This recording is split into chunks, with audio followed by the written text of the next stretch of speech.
Hi everybody, I'm Ryan.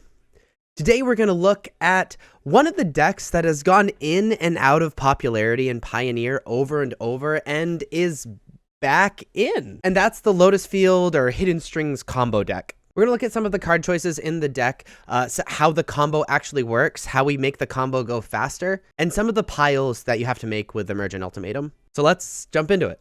So this is Lotus combo. So you're playing Simic lands, you're playing some important utility lands like Boseiju. Your other utility land is Blast Zone, which you can search up with Sylvan Scrying if you really need it. Frankly, Blast Zone is mostly in the deck for Damping Sphere, but can be used as utility in other ways as well. But the lands that really matter in this deck are Lotus Field and Thespian Stage.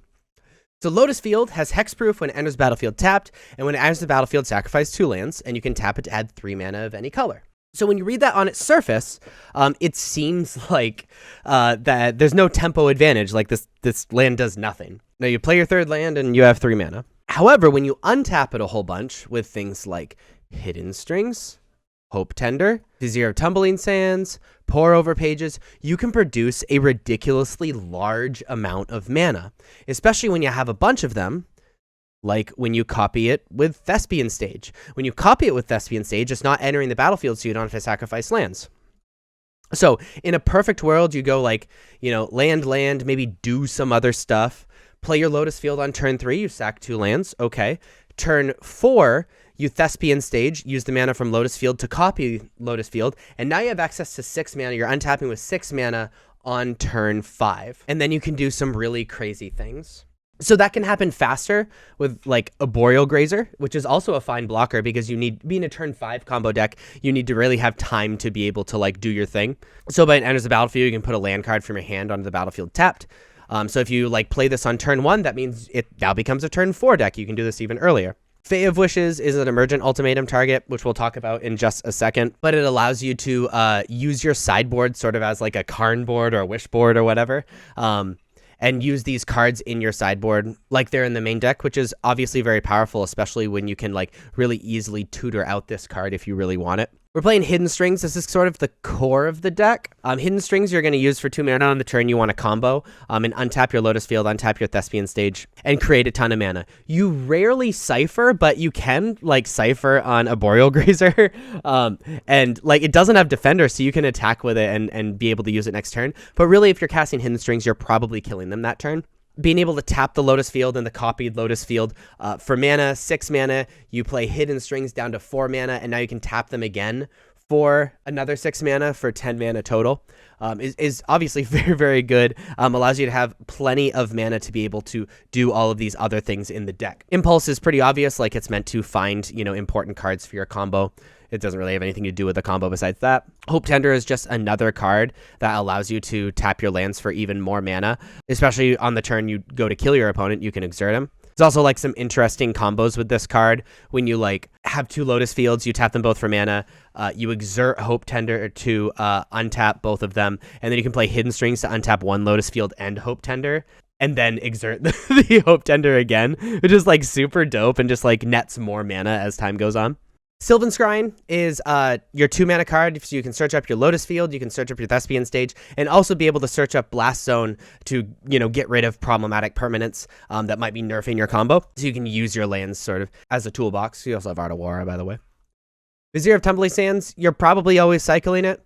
There are times that you cast it like as a blocker, or if you know you're going to combo the following turn and you want to be able to, untap stuff, and you have a Hidden Strings, you want to do some crazy stuff with like Hope Tender. But most of the time you are cycling it to be able to draw a card. You'll be able to get more mana with Lotus Field. You can net mana and also draw a card, which is very powerful. Bala Ged Recovery / Bala Ged Sanctuary.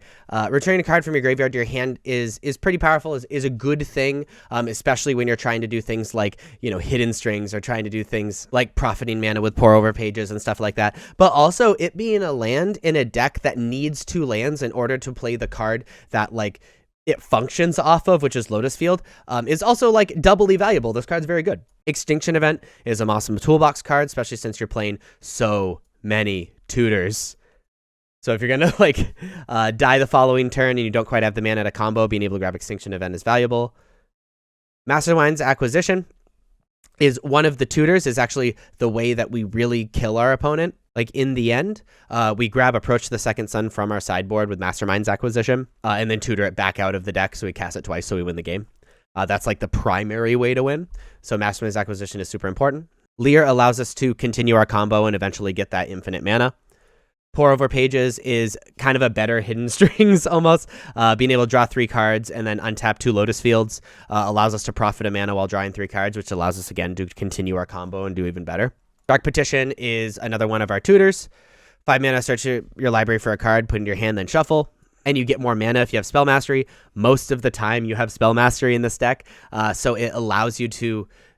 it's essentially a 2 mana tutor, which is obviously very good. Normally you're grabbing Emergent Ultimatum so you can actually do your combo thing. But there are times, again, that you grab things like Extinction Event. Behold the Beyond is another one of our tutors. If we have just a ridiculous amount of mana already and we've comboed a bunch, being able to grab this card like as an option with Emergent Ultimatum, or just being able to play this card allows us to like grab the things that we need. You know, just grabbing, oh my god, please stop moving, grabbing Omniscience, Mastermind's Acquisition, and like Leer or something like that.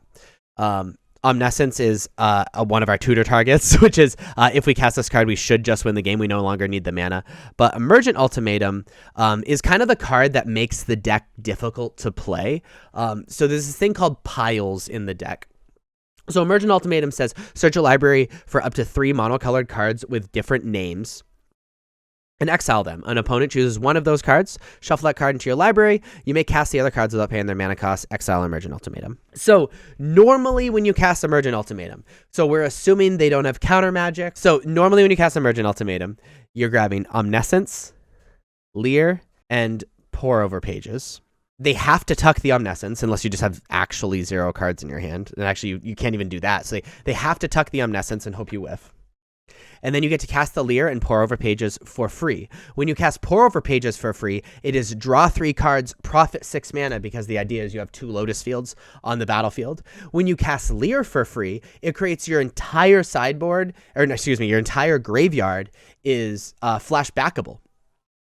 So now that your entire graveyard is flashbackable, tutor out your important cards. Eventually you have enough mana and you grab Mastermind's Acquisition. You tutor out Approach to the Second Sun, cast Approach to the Second Sun, and then use another one of your tutors to grab it out of your deck, or you just draw enough cards that you can grab it out of your deck and you win the game. Now, the thing is, you have to use your better judgment when you make these decisions, because sometimes you're not going to be able to kill your opponent with this when you start in on this combo, and you need to be able to like tutor for things that can help you live, and then maybe you can combo next turn. So things like your Extinction Events, or if your Mastermind's Acquisition gets countered or something like that, you need to like have the wherewithal to be able to grab Fae of Wishes. You know, having 2 of these things is really powerful, especially since kind of a beautiful part of this deck is if they extract Mastermind's Acquisition, which is the way that we kill them, right? We still have Fae of Wishes. Same thing in the opposite direction. We can still tutor the thing out that they didn't extract, or Necromentia or whatever, and still be able to grab our Approach to the Second Sun. Sideboard's pretty straightforward. Approach to the Second Sun lives in our sideboard to be grabbed out of it. We basically never side it in. We can't have it extracted if they see it. You know, again, it's how we win the game here. Fading Hope allows us to dig a little bit deeper with the Scry and be able to stop from like dying over the course of a few turns. It's a really good card in decks that we know we're going to be attacked, that don't necessarily have a lot of enter the battlefield effects, and lets us just like hold them off for a little bit. Witch's Vengeance is obviously for the humans deck. Or I guess there's a Goblins deck in Pioneer as well.